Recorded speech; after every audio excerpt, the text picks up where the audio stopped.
Good evening. Welcome to another exclusive edition of the Economic Forum Show with me, YUSUF. As usual, today we are joined by Professor ABASS Mohammed EL-KHAMIS Ali. Watch us live this every Tuesday on our Facebook page and YouTube channel at YUSUF TV. Like, share, and leave a comment at the comment section below.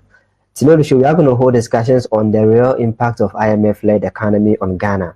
Do stay tuned and also enjoy the discussion as we delve into this topic today with Professor ABASS Mohammed. Professor, welcome to the program. Thank you once again, and thank you, listeners, for having us. And YUSUF TV, we're always grateful. Thank you. Yeah, thank you. Professor, we have always heard about IMF always in this country. But today we want to break down, and also we want you to further explain for the benefit of our audience, the average people, the average Ghanaian watching us right now, for them to really explain in depth what IMF is and what it actually, how and why it actually matters to the Ghanaian economy. But first of all, what does it mean for an economy to be IMF-led, and how does this IMF-led economy fit into Ghana's economic discussion? Okay, that's a very good question. So IMF is International Monetary Fund. It's always in partnership with World Bank. World Bank is the main bank. IMF is the policies that they have as far as managing the money. So that's a structure or a subdivision of the World Bank as far as money is concerned in funding, countries like ours. So what it's supposed to do is supposed to be where stabilization and reform are shaped by those programs, which finances disbursement that is tied to conditions on fiscal, monetary, and structural policy. So, for example, the ECF for low-income countries that Ghana has entered, the current one that we have, all right? We've entered multiple IMF arrangements since 1980s. And currently, we are under a 36-month ECF approved in May of 2023. But historically, what it shows is that IMF programs has been something that we've been engaging in since 1957.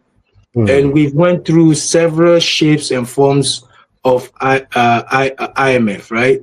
So the key statement of why they come in is they want to be a source for an economic stability. That's the aim. So they give you a stability on your finances, on how you sustain your currency, and hopefully it will translate into growth. Okay, that's the goal. Hopefully it will translate into growth or some structural reform. So we have frameworks for crisis recovery under IMF. We have framework for debt sustainability. And then we have investor confidence that they bring in should you be stable. So in practical terms, the IMF-led means that the country's economic policy direction is shaped by IMF conditionalities. All right, so this is what guides the policy. But before that, let's look at how we've got here, right? Ghana experienced IMF more than 6 decades since independence, like I said, making one of the Africa's most recurrent participant in fund-supported programs since independence. So 17 times we've been to IMF arrangements. This is our 17th.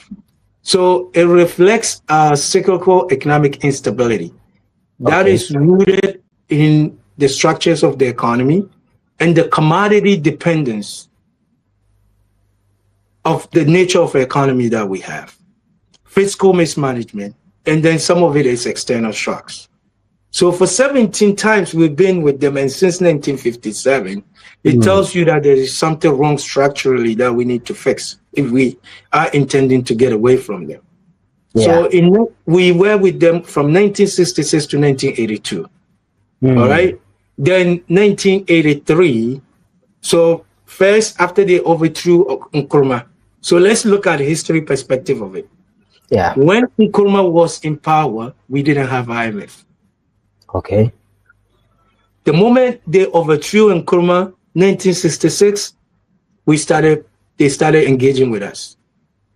So 1966 to 1982, we had one period of those engagement. Yeah. 1983 to 1992 structural adjustment program, and then ELP, economic recovery program, and structural adjustment program. What did it do? It did not work. All right, it stabilizes inflation, it increased a little bit of our export, and then it led to layoff and widen inequality. That is what the structural adjustment did in 1992. 1999 to 2006, HIPC initiative. Okay, Ghana joined the heavily indebted poor countries initiative in 2001. All right, we got the debt relief, but at the cost of adhering to IMF supervised macroeconomic rules.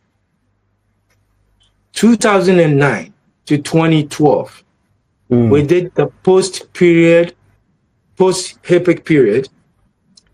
We saw renewed deficit due to public sector wage expansion, single spine pay policy that we adopted. Yeah. High oil revenue expectation let us go for more money because we saw oil. All right. That's 2012 one. 2015 to 2018, all right, under President John Mahama, we entered to the 980 million extended credit facility aimed at restoring, again, fiscal discipline, stabilizing the currency. Then 2023 to 2026, which is the current facility we have, it's a 36-month extended facility that we have. It was approved in May 2023 for close to $3 billion. All right, this represents the 17th program that we've embarked following a severe debt and inflation crisis compounded by COVID-19 and global commodity shocks. Yeah. So that it's not so much about going to them to get the stability, it's the conditionalities that comes with it. So these are their three targets. When they come in, they're looking at three things: fiscal consolidation, reducing your budget deficits through spending cut, and revenue mobilization if you're able to get money. All right, but deficit cut is where the pain happens, right? In so doing, you probably have to trim some of some people, all right? Tighten your belt. Some of it has to do with taking levies, and some of the levies that we have on public utilities out, like electricity, take all the subsidies off so you can increase the tariff for electricity, water. These are all some of the conditionality in the name of austerity, right? Monetary discipline. They want you to tighten liquidity to curb inflation and stabilize exchange rate, which is necessary at some point. But in curbing or stabilizing the exchange rate, sometimes all your reserves will go into stabilizing it, and then you are impeding growth on the other side. Like right now, what Gold Board is doing, they're getting the money, but we're using it to stabilize city. Yeah. So we're not actually growing anything. The economy is not moving yet. Then structural reforms is the liberalization of trade that we saw in the 80s, privatization of our state enterprises, and public financial management reforms. So what they want you to, the summary of everything they want is, they want balance of payment support so you can reduce your debt. All right? You build your reserves, restore external credit worthiness so you can borrow money from other sources too, should you achieve the stabilization that you want. So that's the goal. So if you look at it, it's all on paper. It's all about growth on paper. Nothing transformative as far as what the country is going to turn into. Yeah. So they give you the foundation that if you have a strategy, you can hopefully use that as a platform to structurally get your economy moving. But what we often see is that we get stuck at that stage one. They are your bailouts. They're not supposed to be your fix. There's difference between somebody who's going to bail you out and somebody who's actually going to fix your economy. So if you don't understand why they are here, and that they're not there to fix our economies, because the backlash of everything they do is the consequence on the human life, the cost. Laying people off, taking subsidies out of agriculture, trimming your payroll, that's not something that is transformative for our economy. Yeah. Professor, just a follow-up question with regards to what you just said, laying off some of the workers. And basically, we understand that these pre-existing conditions or these conditionalities are becoming more of a problem, just as the IMF itself. But Professor, why has Ghana repeatedly sought support from the IMF if these conditionalities are not favorable? I think they are the most accessible of bailout or funds, if you call it funds. That's the most accessible one that we can easily qualify for, given how risky our portfolios are. Yeah. All right. An economy that is not structurally reformed is going to be a risky business for a serious investor. So if nobody is willing to give you this much money, then they're going to be your go-to place for money. All right?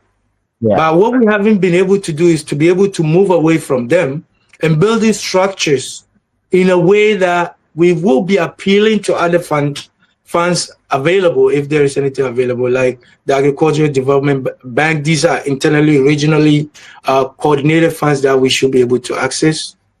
All right? Or any other sources other than IMF. Now we have the Chinese coming in, the Russian partnership, all of these, and then you have the Middle East partnerships that we can leverage. So you have to first be able to be credit worthy. But the institutions we have is so volatile and so uncertain that they don't guarantee that you'll be able to take care of your debt. So they always have to place these conditionalities, including the interest rate that you have to pay that's so high, because you are such a risky business for them that, you keep going in circles and not really getting out. So that is why you see us always going back. It's never favorable. It's never favorable for our long-term growth. I would like to ask a question there. Yeah. Has Ghana's dependency on IMF programs improved or worsened the country's long-term economic stability? If you think about it, long-term, yes, it has worsened because it didn't make us figure out a better solution, because it's very easy for us to access that than anything else, which makes it like makes us reluctant to actually look at other options. All right, because it has done some stuff. I'm not going to say it doesn't help at all, but it allows you to be able to fight inflation, right? And stabilize your currency. That's what we often get. But those two does not really have an impact on the human life for a long term. Because what will really be transformative is to look at why are the prices rising and try to solve it from the root cause. It's because we're importing too much. If we're importing too much, then the real solution should be to restructure our economy to at least be able to reduce the levels of import so the prices don't go up. So you solve inflation there. Why do we have to stabilize that currency? Is because of our dependency on import, which requires us to use dollars to import. So the demand for the money is going up against the supply of how much reserves we bring in. Okay? So when we take their money, we use it to stabilize currency by shoring up the demand, the supply of money in the system. So if we can replace those issues, you solve the problems from the root. Use it to stabilize, like right now, everything is stable. What is the next step? So we don't go back. All right, so we've achieved stability. City is stabilized, right? Yeah. Inflation is calm. So what is the next step? If the government starts spending, we're going to see a different narrative. If the government instead start using the money to do a serious infrastructure or industrialization projects, then the city is going to lose its value eventually, slowly. All right. The question is, we have to do something on the other side to solve these issues. If we're not finding the root cause, then we're always going to go there. So they give us mixed results, right? But the repeated recourse shows that we have vulnerabilities in the system. 2022 to 2023, we had the debt distress and subsequent restructuring, which underscores that we have unfinished fiscal structure issues even today. Yeah. So we continue doing this cycle of fixing it, then losing it, and then going back. We fix it, we lose it, we go back, as you show in your GDP growth. That captures the trajectory of your growth. So if you look at your GDP growth, that's what you see. You see the fluctuations, right? The ups and downs. All right. So we go up, we come down, we go up, we come down, we go up, we come down. You don't even see a period of stability in the economy. Yeah. This is between 2000 to current year. So you do not have anything that is stable. You don't have a flat line. All right. Horizontal line going across. Everything is circles. So that tells you the volatilities in the system. So there is a structural issue that we need to fix. So when we go in high, we're going to go high for some time. And then if we have to lose it a little bit, then we correct it. Yeah. All right. So we need to have some levels of stability, but we have to go to the root cause and not look at IMF as the only way we can manage the economy. Number one, the economy can never be managed or structurally grow long term by any external body except us. So if we're looking for real growth, we have to be the ones doing everything. Yeah. Because they can only guide you to stability in prices and appreciation of your currency. All right. After that, then what? I wanted to move to the next step, which we often look at in economics from growth that you're showing me. I have to see that this growth can translate to reduce unemployment. But it's not transformative. We don't see it like that. There's no connection. That's the issue about Ghanaian economy growth when you look at it. The growth is on paper. So if you read any article right now, they're going to tell you Ghana is fastest growing economy. What did we actually grow? All right. They're just making us feel good, and then we refuse to do anything. I don't want us to celebrate all these little two achievements. It's a good platform to now think about deeper growth. Where can we really grow in a way that we can reduce the unemployment? That is the growth we need. Yeah. Where can we look at the unemployment? So when can we have an effect on this number? Where the youth between ages 20 to 25 are actually getting employed. All right. So if you look at the age, the summary of the age, when you look at Ghana Statistical Service, this data is from them as of 2023. 15 to 19 years unemployment is 14.9%. The critical group, I call them the future, where we're going to grow the economy, is amongst the 20 to 24 years. The unemployment reported by Ghana Statistical Service is 36.6%. This is the most active population group that we have in the country. 36 unemployed.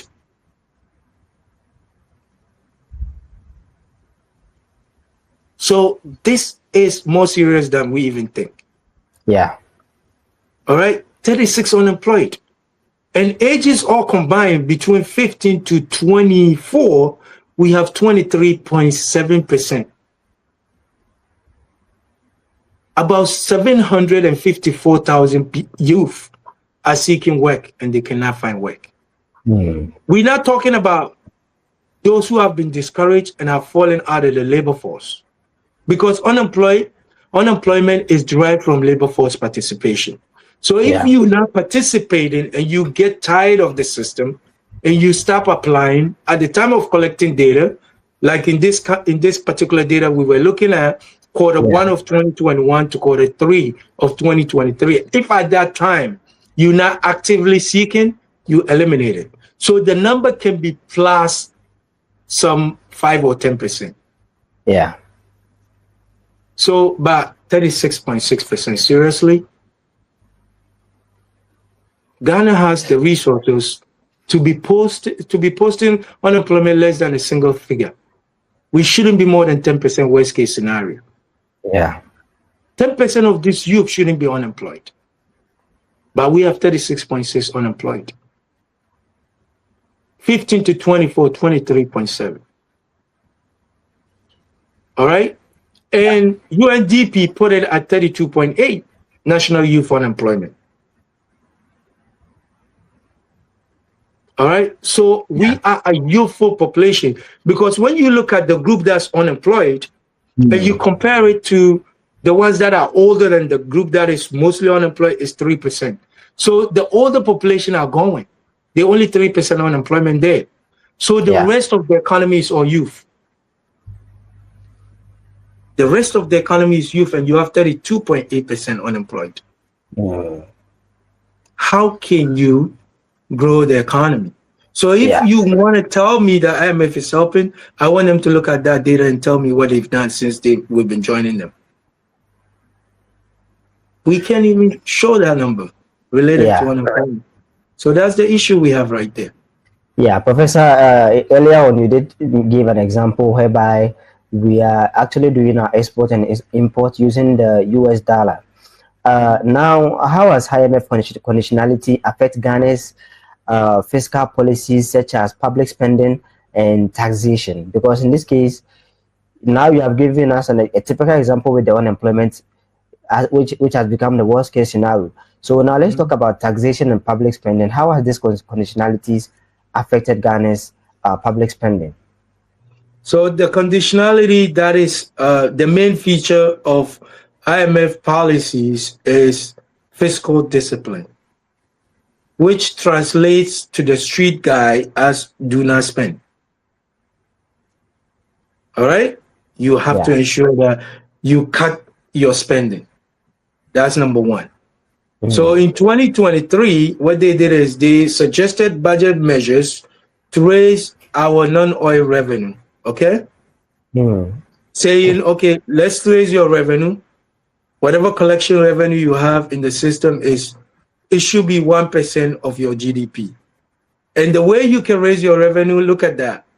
Fiscal discipline, VAT increase. Number one, how do you raise the revenue? They want us to go to VAT, increase the taxes. You see the burden again? Boom, one burden going up. Then tighter income excise taxes. Again, excise taxes, businesses. Fewer exemptions that you can put on that. And an adjustment to your mobile money levy. You saw that in 2023. Yeah. All right? Alongside the budget cut. So this is the conditionality that they put on your fiscal discipline. And for economy with the features that we have, with high unemployment, about 32% in the youth, we will need to spend. But the question is, they don't trust that we know what we're doing to actually spend the money where it's supposed to be spent. So they come in knowing that we don't know what we're doing. And that if I allow them to say to spend on, arresting the youth unemployment, then they're probably going to be corrupt and put the money in their pocket. So they have all this knowledge. Everything we do in the country, they have representatives in the country. They know our ministers, they know our public officers and how rich they are, and doing nothing to show for it. So when they're giving you money, they are aware that that money they give you, half of it is probably going to be spent on the politicians themselves. Yeah. They know, they're very much aware. So they do everything to cover the risk. And that's why you see politicians taking it without even thinking, because if you mean well for Ghana, some of the conditionalities you wouldn't even take that money for. You find a way to create that money in the economy. We have economy with resources. Why do we need this money? Look at what Gold Board has been able to do. One single institution, we figure it out. Look at the transformation, the money that's coming. So can we look at our economy and our resources and try to have institutions of management similar to Gold Board that will increase the revenue on that side and drop IMF so we can start moving, because the youth needs to get employment. We need to get everybody on a job. 32% is just too much. Yeah. So if we can figure it out with IMF, it will be better for us, because with IMF, we will figure it out. Trust me, if you're hungry, you find a way to eat, right? So if we're hungry, we don't have the money, trust me, we will come to our senses of sitting down and figuring a better institution of generated revenue from the God-given resources in the country. Exactly. It's just that it becomes a lazy way of getting money. So we want to go there because the money is almost like guaranteed. And then we live in debt for generations to come to try to figure it out, where we always going, increasing the debt to GDP ratio to about 80%. That's ridiculous. So you use your revenue to service debt about 80% of your GDP. What is wrong with you?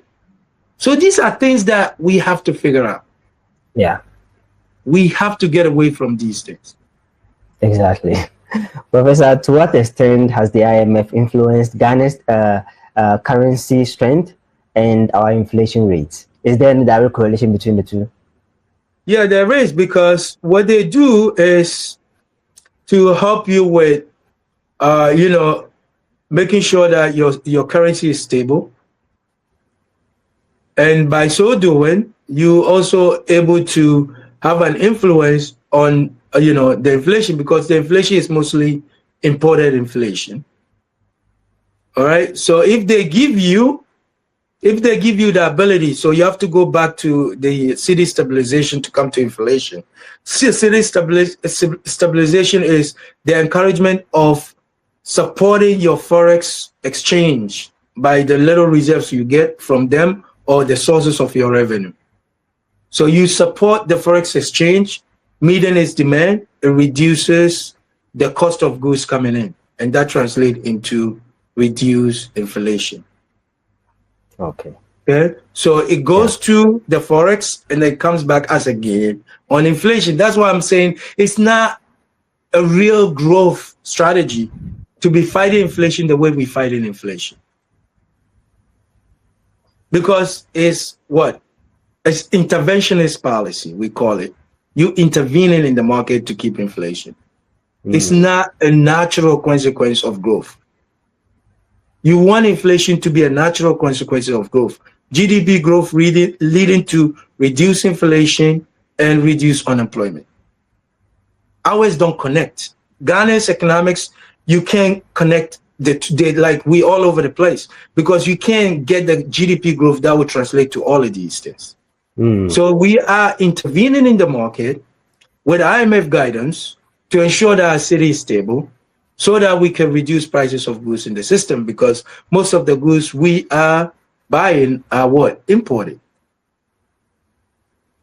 So that's what we do. So under the program, we reduce inflation and stabilize the city, because inflation since 2022 to 2023 has spiked, and now we're facing reduced inflation. As you can see, we're going down. Why? Because they restrict, how much we can spend. So therefore, we can use the money to actually support the forex than we could do with something else. So if you use the money to support the forex, then you meeting the money demand. If you meeting the money demand for dollars, it reduces your import. Reducing your import reduces the prices of the goods in the system, which is the inflation you have there. That's why the inflation is heading down since this administration came into being.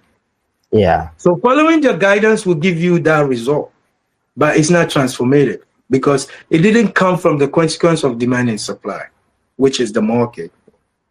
So if it's not coming from market, then everything becomes artificial.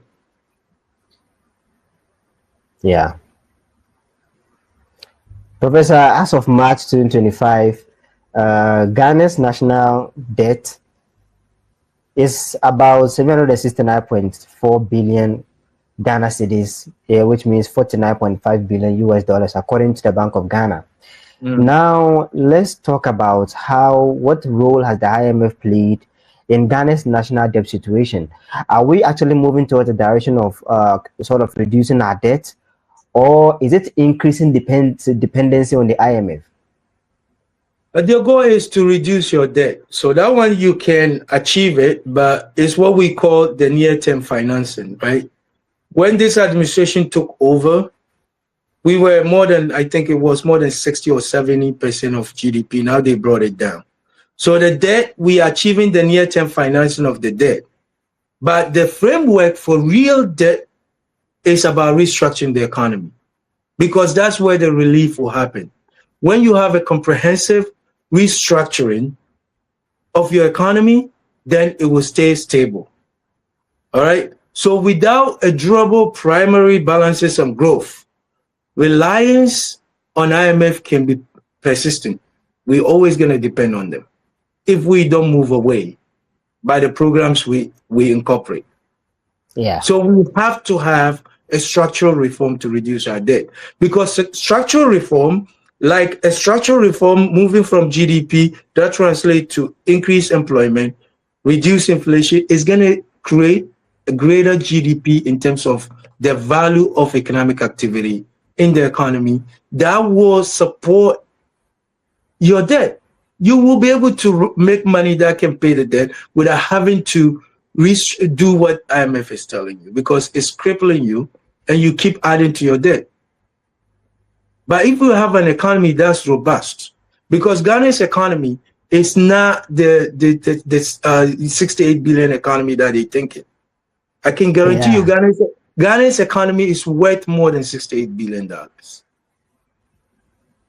We can have an economy that's about $300 billion with the potential resources we have.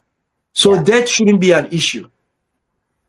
And the kind of debt we are getting is not even a healthy debt.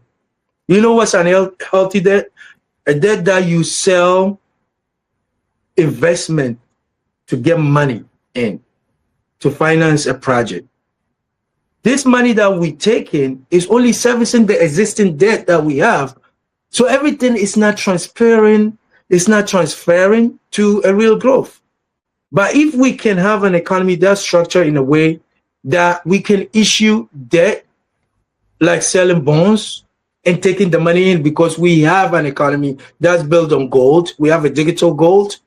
We can issue a digital, bonds on gold, and that we have gold reserve to support it. You give us the money, and then we transfer that into a serious development. And we make returns that will actually service the debt long term. So we can walk away from this if we mean business. There's a whole lot of strategies that we can look at, but participating in this doesn't get us anywhere. You can see from 1957 to today, what do we have to show for it? All right, there's no significant growth leading to a serious economic development. Exactly. Professor, now we have gotten some of the highlights or a little brief of how IMF actually works and its existing conditions. Now, for the average Ghanaian or for the ordinary Ghanaian who actually isn't part of the, let's say, who isn't a higher income family, especially the lower income families, how does IMF policies affect the average citizen, especially those from the lower income families? What real impact does it make in the lives of the ordinary Ghanaian? Impact, the only maybe positive, because we have to be fair. The only positive I see is in the stabilization of prices. That comes back to the Ghanaian maybe, to benefit. Like right now, prices have been stable. So you can compare today to last year. And you can see that things are fairly stable in terms of the prices. They're not as high as last year. So that's the gain, right? But those revenue measures, like broader VAT, tariff increase on electricity that we're currently facing, or water, or any utilities for that matter, oil. They removed the subsidies on oil prices. And all of that can be regressive. All right? Because we don't have any social protection policies for this. When we remove that, what is supposed to be the buffer for the common Ghanaian? No. So you giving him one on this side, but you spanking him on the other side. Yeah. You're giving me reduced prices compared to last year, which is what the Ministry of Finance and Bank of Ghana is celebrating. Okay, I appreciate it, but what about my light bill? What am I doing with that? All right? So it shows the data from the period we're looking at shows that we've grown our inequality since 2010. So inequality as a result of this imbalanced growth shows that we have grown our inequality. Instead of closing the gaps on inequality, the inequality is expanding. The people that cannot afford are getting pushed down even further. All right? And then there's impact on jobs, education, healthcare. So all of these things are the issues that we have to solve.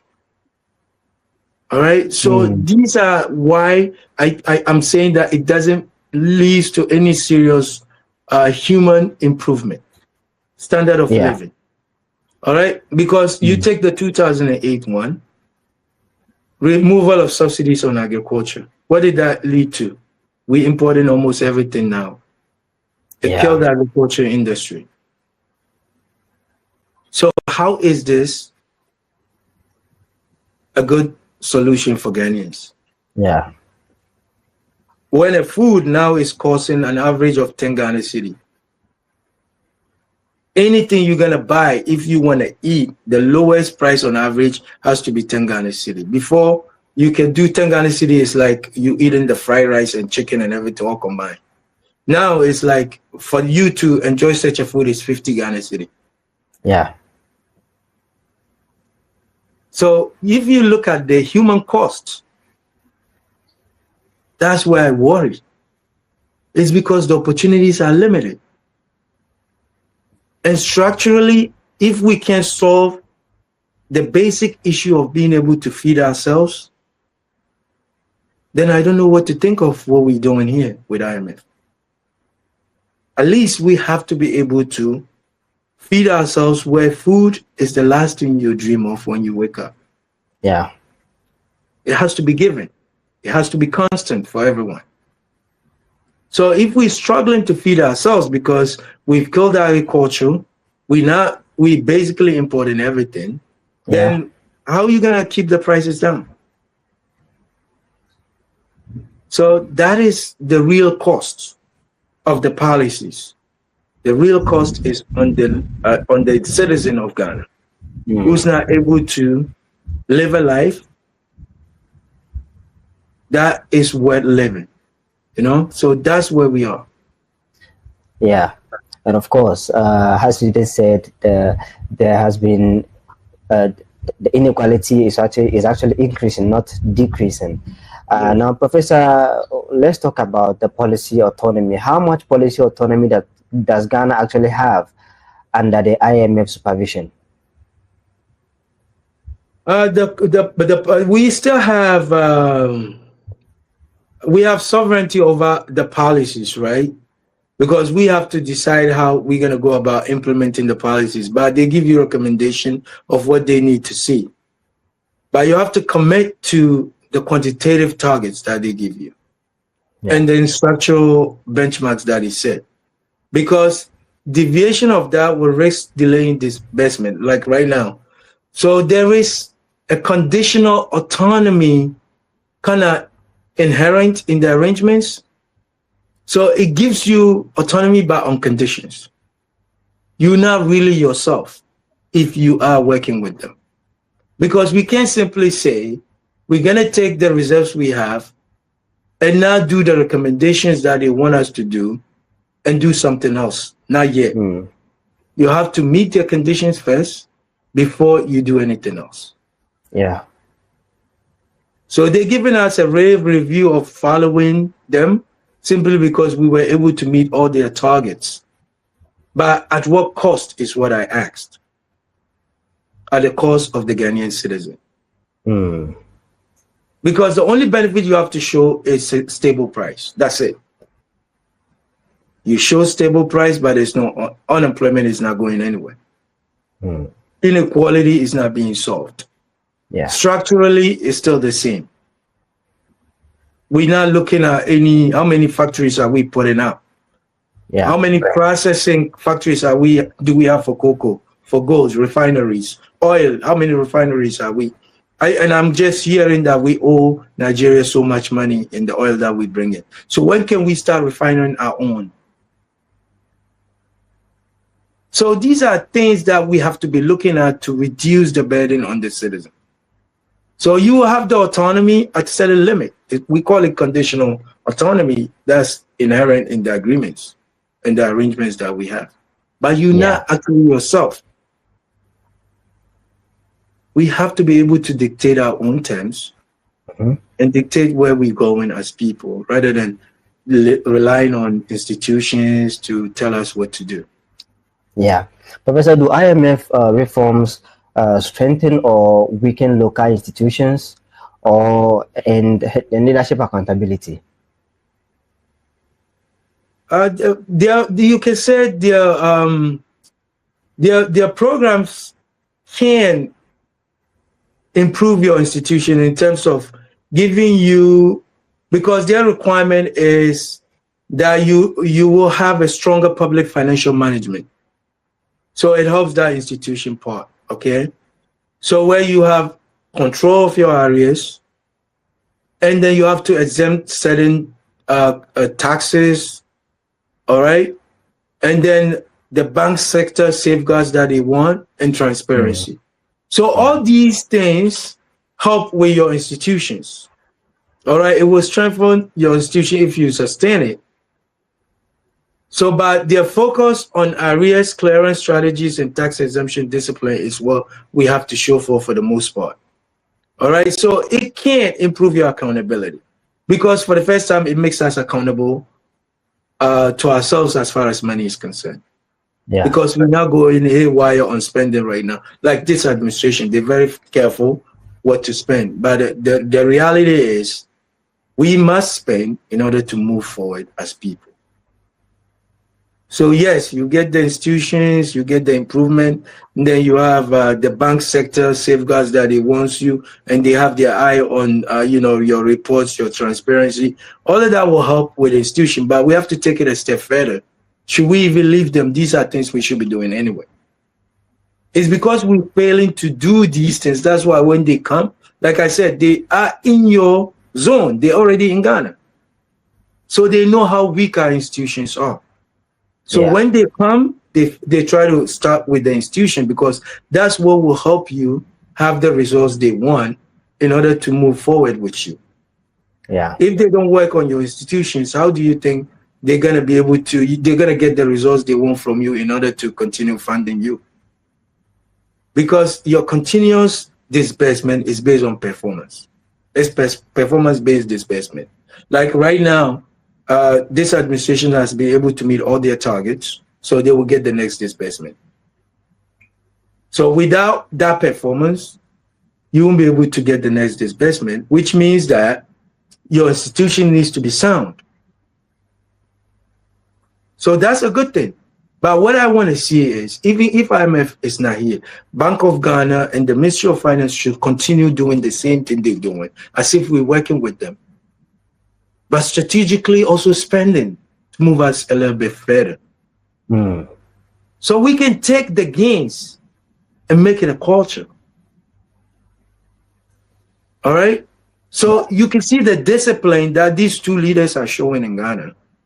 Why can't we maintain that discipline even when we stop working with IMF and World Bank? Rather than going on, spending like crazy and leaving projects undone, all these things. Why can't we now use that experience of being disciplined because we have somebody watching us, and then do it independently because we care for our citizens? Yeah. Let's take the culture forward. Let's not break into a culture of irresponsibility. Yeah. All right. So that's how I Yeah. see it.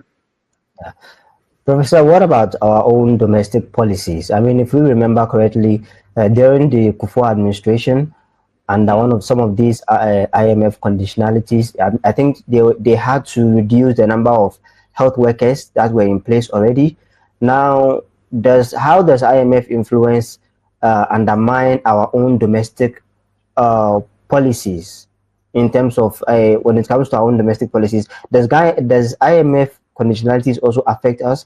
Because I think even during this administration, there was a proposal to sort of review the free SHS policy and among others. So how does IMF undermine our own domestic policy priorities? Yeah, it constrains the policy space for you to spend discretionary. All right. Number one, it takes away all the subsidies you have, because if you broke, the question is, if you broke, why are you making everything free? You don't have the money. Why are you giving it away? Yeah. Because you coming to me, think of it, you being the bank. And you coming to borrow from me. And then when I look at your lifestyle, I see you giving money free every month. Yeah. And then you broke. So where do I go first? If you want to take my money, I need to be assured that you'll be able to pay me back. So first thing, stop giving away free money. Subsidies gone. Free HS, we have to, that's what they will tell you, if they can get away with that. Because it's money you spending that you didn't have. You broke. Yeah. Okay, so you have to cut back on those free programs, social interventionist program that you have, that's making you popular. And then pursue the things that can sustain you, stabilize the economy, and see if you can bring revenue enough to outweigh that before you start doing the populist policy. So that's their mindset. It's just like a bank. When you go to borrow, they look at your profile. Everything all about you. They want to know everything. And these people, you don't have to tell them anything. They're in the country. So they see everything about you. They see your life up and down. So they will tell you where you need to cut off. So you don't have the policy space to operate. So it limits your ability to do all these, flagship programs that you promise people. Yeah. All right. And that's why they put so many conditions, including the cost of borrowing money, which is interest on us so big, is because our policies is not structured long term. You get it? Our policy is supposed to be structured for a long term, that if they're looking at it, is going to lead into something that will give you more money, rather than taking money and giving it to programs that is so popular. They want to see the long-term strategy, but oftentimes we do not have any long-term strategy other than what the party in power is showing them. And the management is still the politicians that runs the country. So you don't have an institution that's independent to show them that we are disciplined, we're going to move this country, and this is the strategy. So this money that we're taking, this is what we expected to do, other than stabilizing the currency. But we are expecting in the next 5 years to move from growth, GDP growth of, say, 6% to like some 12%. And this is how we're going to get there. If you come to the table with kind of this strategy as a long term, meaning it's outliving you as a party that's talking to them. Yeah. Then they will trust that you guys get it. Then they become a true partners of development. But right now, they're not doing anything on the development side because they want you to have a discipline on the money first before we go to the next level. And we can never move to the next level because of the way our economic structures is. Because it's not built on long-term strategies. It's built on short-term. Anything the party tells you is a short-term because they can never be in the party more than 8 years. How can you grow a country in 8 years? What kind of country is that? I give you 8 years, you can't do anything. So they know that by the structures we have, we can go anywhere. Until we change the structures and institutions, then we can have a meaningful conversation where they will trust that their money will come in multiple folds and that they're going to guide you to a serious growth if they would, if that's what they intend to do, because that's one of their goals, that they will get you to a long-term growth. But we're never able to move to that level because of the institutions that we have. Yeah. So we haven't seen them being a partner of growth, serious growth, other than being a partner of short fixes. Mm. All right. So we want them to get there, but we have to give them reason to trust that they can give you $3 billion at less than 2% of the cost. We can achieve that the way we are right now. Our credit worthiness is so low. Only now we're beginning to, get that credibility a little bit. Yeah.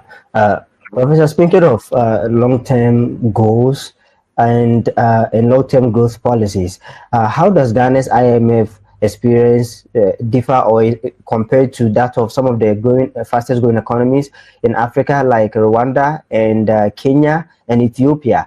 I hope these guys also take IMF loans. Yeah, they do. Yeah. So when you're speaking of long-term goals, how is our experience, or why is it that those guys sort of have this credibility with the IMF that Ghana IMF is giving us only short-term bailouts? It's the things they do on the other side that's structuring the economy. So that's what we haven't done yet. That's why I was telling you that's the next step. Restructuring of the economy. If you look at Rwanda, the Kenya that you're talking about, Kenya is leading in IT in Africa. They invested in that. Mm. So that brings confidence in the system from the business as well as consumers.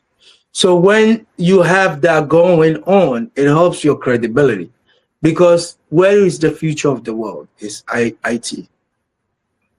And you already there as a leader in African discussions. So any investor coming there will trust you. So instead of you even seeking funds from IMF, you can reduce how much you take away from funds from IMF because you're partnering with investors. Private-public partnership will be your way to go. You don't have to fund from scratch and build everything. But if you have that vision that you can sell with the resources that we have, everything you see in other African countries, I always believe that we can do more because we have resources that we can leverage to give a private investor the confidence in the system by the leadership structure that we establish. That they would trust that if you guys have that vision, you will evolve as a nation, that my investment is worth being with you, because I can guarantee the return on my investment. Yeah, Professor, but can Ghana achieve sustainable economic growth without IMF intervention? We can. That's the only way we can achieve. That's the only way. You have to drop them for you to achieve a sustainable growth.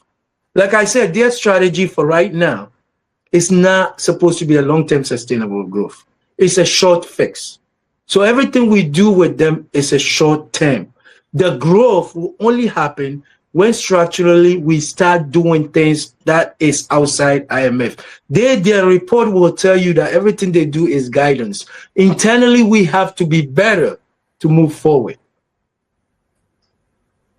So sustainability depends on us as a country in terms of real economic growth. But IMF is not going to get us there because they are not internal. They're not structures. They don't run our structures internal. They're not a Bank of Ghana. They're not a Minister of Finance. Yeah. They're not the presidency. So they can't run your economy. They are only a support system to guide you by looking at your macroeconomic indicators to tell you what you need to do, but you have to do it. And what I'm saying is we do what they're asking us to do because it's good for the short term. But in the long run, we have to do even better to move to the next step. So they cannot give you long-term growth, never. They can partner, but you have to lead. You can think of them as the person next to you as a driver. You are doing the driving, so you know the destination. Yeah. Maybe they are the ones looking at the GPS or looking at the maps to tell you, hey, you're supposed to make a right here, but you made a left turn. Let's get back on the road. So that's their job, sitting in the front seat with you. But you should be the driver of your economy. Yeah. Professor, what lessons can Ghana learn from our past IMF programs to shape our future IMF programs? Because previously you gave us a lot of examples whereby these conditionalities come to the degree that it even affects our electricity tariffs, right? The MTN, the e-levy, to the degree whereby I think during the Kufuor era, they had to reduce the healthcare workers and among others. So what lessons can we learn? And now that we have sort of like a stable economy, what lessons can we learn from all of these past IMF programs for the future programs to come? So we have to right now, in these good times, we have to build our counter-cyclical buffers. Right now, we have the moment that we need to build buffers in the system. That will broaden the tax base, number one, with equity in mind, okay? Number two, we will reduce, exemptions from our tax base to broaden. And then structurally, we have to industrialize. Structural, long-term growth. I want a situation where our pursuit of growth is not seen through the party eyes. Yeah. All right. We've learned how to manage money right now. NDC has done a good job on that, right? So we have to do that, plus having a long-term growth strategy, which is industrialization. All right. And then structures that we need, structural reform institutions, certain institutions, infusing technology. What is our structure of human development? Okay? Human development leading to the build out of fiscal capitals, the machines. We got to start making costs. By when can we start doing that? Yeah. And these are all the long-term strategies that everywhere you read any economics, it will tell you your growth is in the long term on your human capital, technology, fiscal capital, and your social institutions. So our institutions needs to be robust. We have to scrap up institutions that are bleeding money, corruption. And then, of course, we have to continue supporting our population with targeted social programs. Yeah. We need to support the citizens. People are struggling. They need to be able to eat. All right. So all these gains, the buffers that we're getting, to someone in the village, Gold Board doesn't mean anything if it doesn't feed them. Yeah. So can we balance that? That's what we call the buffers in the system. Yeah. So we need to have reforms that will also support the private investment. What are we doing about small-scale enterprises? What is the structure to fund startups? All right? Jobs shouldn't be public jobs only. Yeah. The private sector is our long-term growth strategy. The government shouldn't be hiring everyone. That's not the kind of economy. That economy is old-school economy. It's not going to live long. That's why we're in circles. An economy that's dependent on the government to hire the most is a wrong direction economy. Yeah. We need to balance and privatize the economy with reforms that allow individuals to dream and follow their dreams. All right. So that's the economy we should be looking for. Yeah. And when you mention about someone who is in the village elsewhere who doesn't even know what the Gold Board means, other people used to say democracy is meaningless when people are hungry, and that is true, because you are talking about IMF, talking about conditionalities and all of these things, then people do not really see the real impact in their lives, and which I think is a major problem for us as a nation. Professor, is it possible to reform Ghana-IMF relations to be more beneficial than being more dependent? Because all of our discussion now, we have actually been enlightened that our relationship with the IMF hasn't necessarily been a long-term fix or a long-term solution. So is it possible for Ghana to sort of change our relation with the IMF to make it more beneficial than being more dependent? Yeah, we can. We can. Like I said, the relationship in the future is supposed to be the one that's a partner, not the one that gets you out of trouble. It's right now they're like a fire service to Ghana. Anytime there's fire, they come and blow the fire away with their waters, right? So they're not a true partner of growth long term. If we want to make it beneficial, then we should take the advantage. Like right now, we'll be able to quench the fire a little bit, right? We have a stable economy. We should grow it in a way that we will create our own revenue opportunities. That in the future, should we be with them, they're just gonna be suggesting, recommending how we're gonna even get better, not taking money from them. So that's a partner that we need, because they exist for both the rich and the poor countries. But they're very active in the poor countries because of how vulnerable our economies are. Yeah. But they're not active in somewhere like US. They don't make any recommendation for US. US don't even listen to them because they know the economy better than them. So you can't tell me anything. But when we go to Ghana, the data that we run is all from IMF. So that tells me we don't own our economy. So where's the autonomy that you talked about? The data that you showed is all driven from IMF, a few of it from Ghana Statistical Service. If you want data about your economic growth, go to IMF. That's the moment I want us to walk away from, because that's telling me that we're not in charge of our economy. Yeah. I want our economics data to come from our institution that can show me where we are going. Only unemployment data is from GSS. Economic data is from IMF, and then inflation a little bit from World Bank, Bank of Ghana plus the IMF. But your growth, actual growth, where it really matters is in the hands of IMF. And that disconnection tells you that the country doesn't get it. Where you're getting one important data from an external source, the other data from two different institutions internally. Okay? But if you go to a country that gets it, all these three data are housed in one place. So if you want to research on Ghana, US, for example, the Federal Reserve will give you all the data you need. Exactly. Because there is a direction, there's purpose of where we're going. So that's the kind of economy I want. I hate seeing a data from IMF for Ghana, because it tells me we don't have the sovereignty. It just kills me when I have to get the data, no matter how you search it. Ghana doesn't have it. Ministry of what is it? Ministry of Finance. And that's even a question mark I have, because we have to have a Ministry of Economics. Our economics is broken, so why don't we have an economics growth ministry, which tells me that we're serious for growth instead of finance?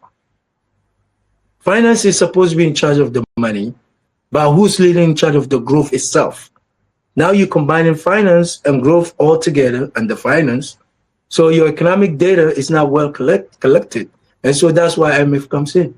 But if you build an economic institution, they will lead the collection of data as far as growth is concerned, and will be able to diagnose the economy and tell you where you are lacking as far as economic growth is concerned. Because economic growth is the ingredient you need to solve the symptoms of the economy. If you're sick, right? Yeah. When we look at your symptoms is inflation and unemployment data. That tells me you are sick economically. So if you're not solving your economic problem, which is in the hands of IMF, then how can you avoid running through those symptoms? You're always going to have a headache. If headache is your inflation. Yeah. And stomach pain, if that's your unemployment. So that is how you look at it. So the main problem is not being solved. We're only dealing with symptoms. Yeah. So that is where we have to deal. We have to go at the next level. Yeah, and Professor, I do really agree with you and talk about having a Ministry of Economics or something like that, because if you remember in our previous discussion about the role of the Bank of Ghana policy rate reduction, most of the data that we used was from World Bank, the US, and from FRED. And we didn't even have most of the data from the Ministry of Finance. There is a challenge, and I do really agree with you. We should have a better data management system whereby all of our data should be readily available for the public and for the government as well.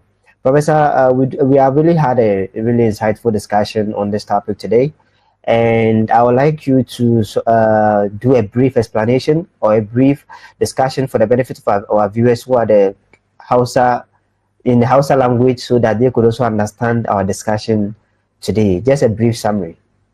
To masu sauraren mu assalamu alaikum, barkanmu da yau. To yau dai mun shiga cikin karatu na amfani, wato sansan amfanin da wato relationship mu din ko kuma abin nan alakan mu da IMF ko World Bank ke yi ya yake mana amfani. Shine muka gano cewa amfanin shi kadan ne, saboda in ka lura yanda muke ganin amfanin abu ne shine alakan da zai kawo ma ci gaban kasa, da zai kawo abu biyu. Na farko shine ya rage yawan waɗanda ba samun aiki su yi. Na biyu ya kawo ma saukin farashin kaya cikin garinka. To inda kai ka samu wannan ci gaba da zai baka waɗannan abu biyun ga, to shi ke gwada ka samu alaka da mai shi wanda ke da ma'ana. Amma kasancewan halin da muka samu kanmu tun lokacin da muka karbi 'yancin kanmu 1957 zuwa yau, in ka duba datan nan da shi muka duba da waɗannan grafin nan da muka dudduba, zai gwada cewa asalin sansan ci gaban nagari ba mu same shi yadda ya kamata ba. Shi dai fadi da tashi dai ne haka muke yi har yanzu. To shi ya bari har yanzu kuke ganin yau farashi ya je kasa, gobe ya sauka. Gashi har yanzu yara matasa inda muka ce ba su da aiki kusan 30 cikin 100 matasa zalla. So shi ke gwada ma amfanin sunan har yanzu da saura. Inda muke cewa ya kamata mu gano cewa abin nan arka da su ba laifi ba ne, amma ya kamata mu wuce wajen inda zai kai mu gano ciwon da ke damun mu masa magani. So a takaicin da muka ajiye kenan. Okay, Professor, thank you very much. Professor, to wrap up the show, what is your advice to the government, especially looking at the state of our economy today? We do realize that certain things are stable in the moment. What is your advice to the government going forward? My advice is we should come to this negotiation with a mind or with an exit strategy in mind. Exit strategy will lead to building a long-term growth strategy that we can leverage the gains that we have today into something else. So if you look at the current transaction we have between IMF and us, I want a situation where should we exhaust the disbursement that we have? Can we leverage these gains that we have into building a sustainable economy? And the only way that we can have a sustainable economy is to ensure and start thinking about setting up institutions within the current framework that will allow continuity of all our programs. Because everything else we do, if it's not sustainable, is going to lead us to going back. Because until something changes, we're not going to have a different resource. Because we've been doing the same thing over and over, and we're expecting a different resource. It's not going to work. All right? NDC have been there. NPP have been there. This has started since 1957. What is true is the fact that we do not have a long-term plan. As a nation, not as a party. Don't give me party plans. As a nation, what is our long-term strategy? And by what time do we think we can start moving when we're done with IMF in this current transaction. Let's think about that. Yeah. When can we get away from this? Should this be over? Do we need to go to them to fund another, restructuring? What will make us go back? Let's avoid that. So that's what I have to say. Yeah, Professor, thank you very much. And as you just said, that Ghana needs a national manifesto, not a party manifesto. Thank you very much, Professor. We do really appreciate your valuable insight on the show today. And you can, dear viewers, too, you can watch this program anytime by visiting our Facebook page and YouTube channel at Walikia TV. Today, we did have discussions on the real impact of IMF-led economy on Ghana. You can contribute by leaving a comment in the comment section below until we hear from you next time. Professor, thank you very much for your time. And on this note, we'd like to end the show. I'm your host, Yusuf Adam. Until next week, it is bye for now. Bye.